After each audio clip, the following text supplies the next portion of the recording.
Selamat pagi anak-anak semua. Hari ini kita akan kembali belajar dari tema 3, tokoh dan penemuan, subtema 2, penemuan dan manfaatnya, pembelajaran 1, muatan bahasa Indonesia, IPA dan IPS. Materi bahasa Indonesia hari ini yaitu mengidentifikasi kalimat efektif dalam teks eksplanasi. Teks eksplanasi merupakan teks yang berisi informasi tentang suatu hal atau fenomena yang terjadi di masyarakat. Informasi tersebut ditulis menggunakan kalimat efektif agar dapat dipahami pembaca dengan mudah. Ayo, ingat kembali kalimat efektif. Kalimat efektif adalah kalimat yang disusun dengan memperhatikan pedoman umum ejaan bahasa Indonesia. Dalam menuliskan kalimat efektif, kamu juga perlu memperhatikan penggunaan kata baku. Sekarang, perhatikan contoh kalimat berikut ini. Jika bekerja dengan keras, kamu pasti berhasil. Kalimat ini adalah contoh kalimat tidak efektif.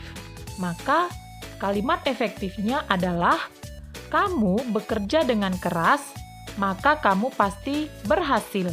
Contoh kedua yaitu karena kakaknya sakit, ia pergi ke rumah sakit. Ini adalah contoh kalimat tidak efektif. Maka kalimat efektifnya, kakaknya sakit, maka ia pergi ke rumah sakit. Selanjutnya, setelah memasak, ibu mencuci baju. Ini juga merupakan kalimat tidak efektif. Maka kalimat efektifnya, ibu memasak, kemudian mencuci baju. Nah, anak-anak, dari contoh-contoh kalimat tidak efektif yang sudah kita perbaiki menjadi kalimat efektif, pasti kalian sudah memahami bagaimana cara membuat kalimat tidak efektif menjadi kalimat efektif. Sekarang kita akan lanjutkan ke muatan IPA dengan materi rangkaian listrik paralel. Rangkaian paralel adalah rangkaian listrik di mana alat-alat listriknya tersusun bercabang. Pada rangkaian paralel, jika aliran listrik ke salah satu alat listrik diputus, alat listrik yang lain belum tentu padam. Perhatikan gambar rangkaian paralel berikut ini. Pada rangkaian tersebut, lampu L1 dan L2 dipasang secara paralel. Jika lampu L1 padam, lampu L2 akan tetap menyala, karena aliran listrik dari baterai dapat melewati cabang kabel yang lain. Pada rangkaian paralel, setiap lampu mendapat tegangan listrik yang sama sehingga terang semua lampu juga sama. Rangkaian paralel digunakan pada rangkaian listrik di rumah-rumah.